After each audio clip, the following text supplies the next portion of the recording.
Paz do Senhor Jesus para todos. Estamos aqui nesta madrugada, 3 horas da manhã. Estava eu orando nesta madrugada e o Espírito Santo pôde me dar uma palavra que está escrito no livro de Romanos, um livro escrito por intermédio de Paulo à igreja de Roma. E Paulo escreve à igreja de Romanos, capítulo de número 8, versículo número 31. Paulo pôde descrever a igreja de Romanos. Paulo escreve à igreja de Romanos referente a coisas que aquela igreja estava passando e muitos irmãos estavam pensando em parar, em desistir na sua caminhada. Essa madrugada Deus toca no meu coração esta palavra, Romanos 8, versículo 31, que está escrito bem assim: que diremos, pois, à vista dessas coisas? Se Deus é por nós, quem será contra nós? Aquele que não poupou seu próprio filho, antes por todos nós o entregou, porventura não nos dará graciosamente com ele todas as coisas? Quem tentará acusações contra os eleitos de Deus? É Deus que os justifica. Quem os condenará? É Cristo Jesus, que morreu antes, que ressuscitou, a qual está à direita de Deus e também intercede por nós. Quem nos separará do amor de Cristo? Será a tribulação, ou a angústia, ou a perseguição, ou a fome, ou a nudez, ou o perigo, ou a espada? Como está escrito: por amor de ti somos entregues à morte o dia todo. Fomos considerados como ovelhas para o matadouro. Em todas estas coisas, porém, somos mais que vencedores por meio daquele que nos amou. Porque estou bem certo de que nem a morte, nem a vida, nem os anjos, nem os principados, nem as potestades, nem as coisas do presente, nem do porvir, nem os poderes, nem a altura, nem a profundidade, nem qualquer outra criatura pode separar nós do amor de Deus que está em Cristo Jesus, nosso Senhor. Boa essa palavra. É uma palavra que Paulo escreve à igreja aos Romanos, a igreja de Roma.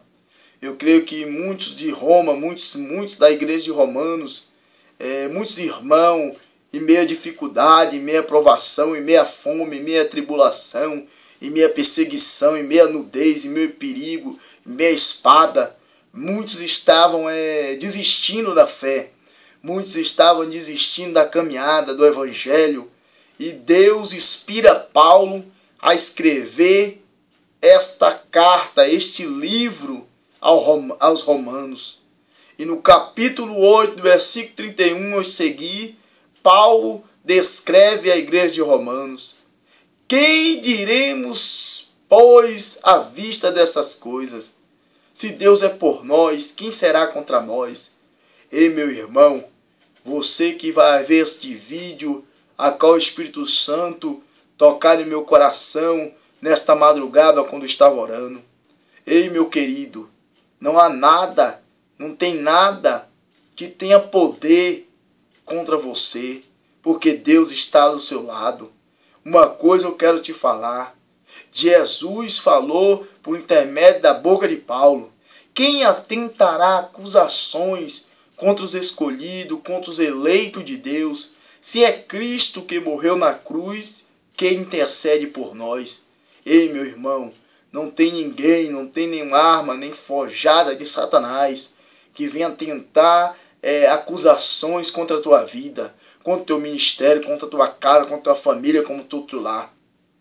porque quem justifica o justo é Deus. Quem justifica o cristão é Deus. Às vezes você deve estar passando por uma dificuldade, por um momento difícil sobre a sua vida, um momento de tribulação, de angústia, um momento até de espada, um momento de fome, um momento de nudez. Uma coisa eu quero te falar nesta madrugada, 3 horas da manhã.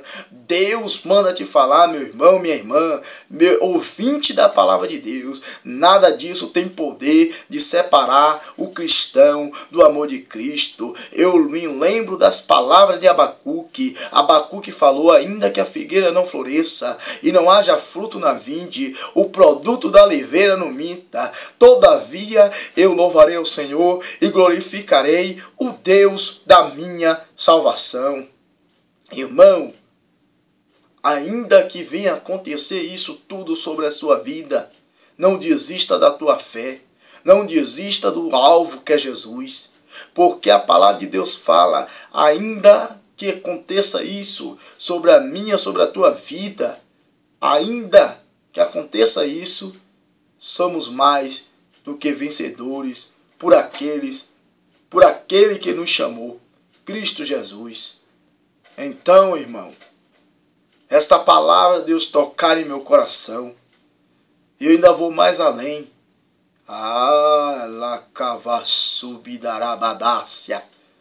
Paulo declara: nem a altura, nem a profundidade, nem o porvir, nem a potestade, nem os principados, nada disso tem poder de nos separar do amor de Cristo. Ei, filho, filha, quem te escolheu foi Cristo, quem te elegeu foi Cristo. Nada disso pode separar você do amor de Cristo. Continua firme na presença, continua olhando por autor e consumador da vossa fé, que é Cristo. A Bíblia relata que aquele que coloca a mão no arado não é de olhar para trás, ele não é apto de herdar o reino de Deus. Então, meu querido, minha querida, fica firme nos caminhos do Senhor, olha para o autor e consumador da vossa fé. Eu vi um momento a qual Pedro estava no barco, a Bíblia relata que Cristo estava caminhando por cima das águas, e quando avista aqueles homens, avista por Jesus, não reconhecendo que era o mestre, pensando que era um fantasma, começa a gritar pasmado, começa a gritar com medo, e Jesus fala: não temas, porque sou eu. Aqueles discípulos falou para Pedro: Pedro é o mestre. Pedro falou: oh, mestre, se és tu mesmo, manda aí ter contigo. Jesus falou: venha, Pedro. Pedro começa a caminhar por cima das águas, irmão, olhando por o autor e consumador da sua fé, olhando para Cristo. Só que a Bíblia relata que no momento da caminhada em que Pedro estava olhando para Cristo, ele parou de olhar para Cristo e começou a olhar para o vento, ele começou a olhar para o frio, ele começou a olhar para a escuridão, ele começou a olhar para as ondas. E sabe o que aconteceu com Pedro? Ele começou a afundar. Ei, meu querido, talvez você esteja passando por uma situação igual Pedro, caminhando por cima das águas, olhando para o autor e consumador da sua fé, mas veio o vento, veio a tempestade, e você parou de olhar para Jesus e está olhando para o vento, e está começando a afundar. Ei, essa tribulação não vai afundar o teu ministério, essa perseguição, essa espada, essa calúnia não vai afundar a tua chamada, não vai destruir com o teu lar, com o teu casamento. Olha para Jesus. Pedro estava um palmo da bênção, um palmo do milagre, e começou a olhar para o vento. A Bíblia relata, interessante esta passagem que a Bíblia relata que Jesus estende as mãos e pega na mão de Pedro e fala: levanta-te, homem de pequena fé. O interessante nessa passagem não foi Pedro afundar, o interessante nessa passagem foi Jesus estender as suas mãos e levantar Pedro. Ainda que você caiu, ainda que você fracassou na sua chamada, no seu ministério, ainda que você deu um vacilo, eu tenho uma palavra de Deus nesta madrugada para a tua vida. Deus está pronto a estender as suas mãos e te levantar e te erguer do pó, porque a palavra de Deus afirma que ele pega do pó do monturo necessitado e faz se assentar no meio de príncipe. Ele ergue do monturo necessitado, ele pega as coisas loucas desse mundo para aniquilar as sábias, aqueles que dizem que são. Te prepara, porque nem a perseguição, nem a angústia, nem a espada, nem a nudez, nem a fome, nem o desemprego, nada disso tem poder de afundar o teu ministério, nada disso tem poder de parar a tua caminhada. Em nome de Jesus Cristo, receba esta palavra nesta madrugada pelo poder do nome de Jesus. Receba a força, receba o renovo, receba a restauração, o milagre pelo poder do nome de Jesus. Não acontece nada por acaso. A palavra de Deus fala que até uma folha seca que cai de uma árvore é permissão de Deus. Se Deus permitiu nesta madrugada, enquanto eu estava orando aqui, estui que vinácia na caia sévia, no meu trabalho, Deus me deu essa palavra, porque Deus queria falar com a tua vida, meu querido, minha irmã em Cristo, meu irmão. Receba a bênção de Deus, o milagre, em nome de Jesus. Amém.